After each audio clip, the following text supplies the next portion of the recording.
Today I would like to discuss the Kabbalah and the Lodge. In the early days of the Royal Society from 1660 to about 1700, members such as John Wilkins, Franz Ludwig, and Gottfried Leibniz were all looking for what they called the universal language, or also called the philosophical language. This would be something akin to Esperanto, a single language that would unite the whole world.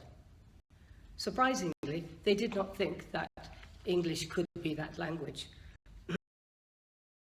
though this is increasingly becoming so.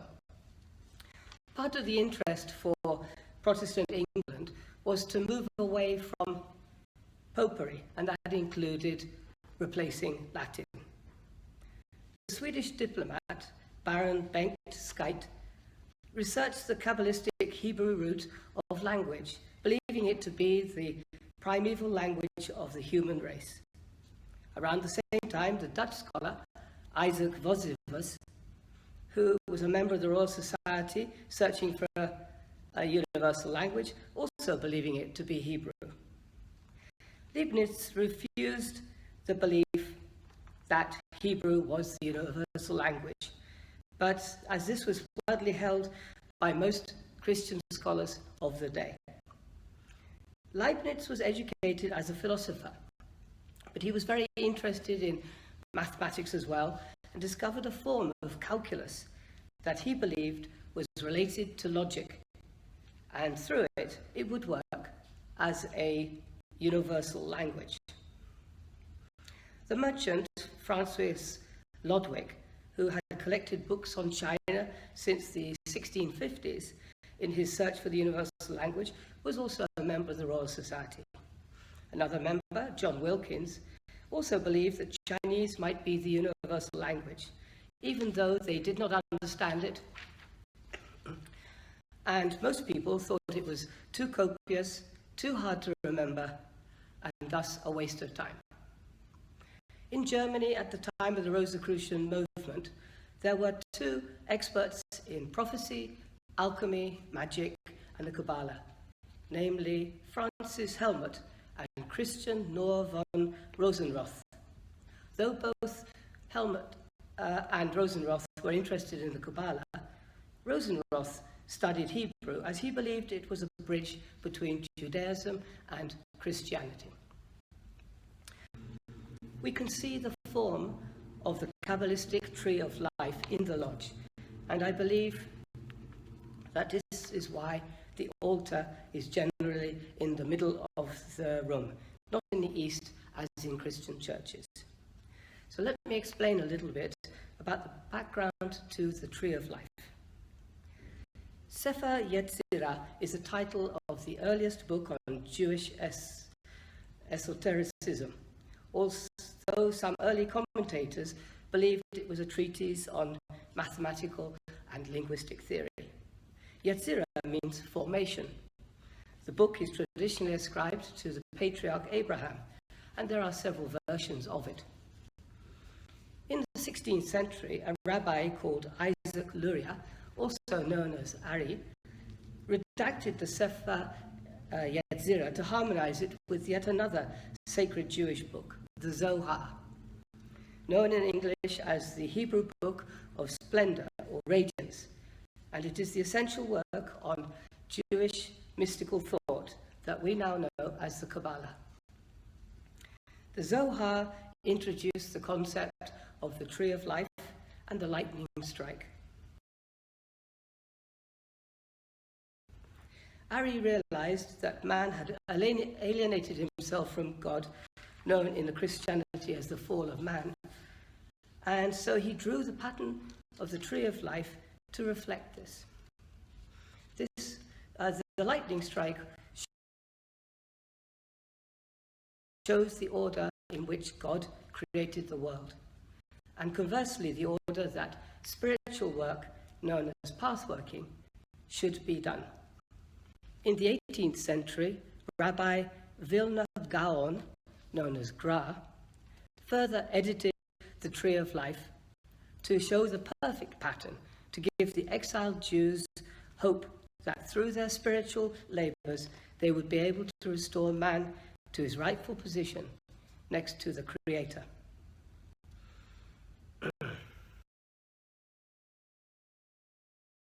On the tree of life, the master, treasurer, and secretary occupy the positions of Keta, Bina, and Hokmah. The junior warden is at the position of Hesed, but there is no warden in the north. Except in Europe, in some constitutions, they do have wardens in the north. The pursuivant is in the position of Hod. The inside sentinel is at Netzah, and the senior warden sits at Malkut. These are not just coincidental. They have a meaning that relates to the ritual. There are two positions that are vacant. Isod, in front of the senior warden, and turn around like this. And Dart, which would be in front of the worshipful master. Though all positions, which are known as Sephirot, are important, the Hiramic tragedy centers on three positions. Interestingly, these Sephirot are purposely not occupied by lodge officers. This is important as it shows that the correlation is not coincidental but deliberate. Geburah is where, in the north, is where the tragedy occurred. Geburah is about judging humanity in general. It is the foundation of the absolute adherence to the letter of the law and strictly meting out justice. Da'at is where the ruffians temporarily concealed their crime. It means knowledge and is the mystical state where all 10 Sephirot in the tree of life are united as one. Isod is where the ruffians thought that they had successfully hidden the evidence of their crime. That is, on the brow of a hill west of Mount Moriah. In the Kabbalah, Isod is the foundation upon which God has built the world. In other words, the Messiah, Christ. Tiphareth is where the volume of the sacred law is displayed. In the Kabbalah, it represents spirituality, balance, integration, beauty, and compassion. So we can see that a lot of thought was given in how to arrange the lodge to perfectly fit the Ari tree of life. I think if you research it, you will find the teachings of the tree of life are harmonious with those of Freemasonry. And in this way, the first three Grand Masters of the Grand Lodge of England were able to make a bridge between Christianity and Judaism. Thank you.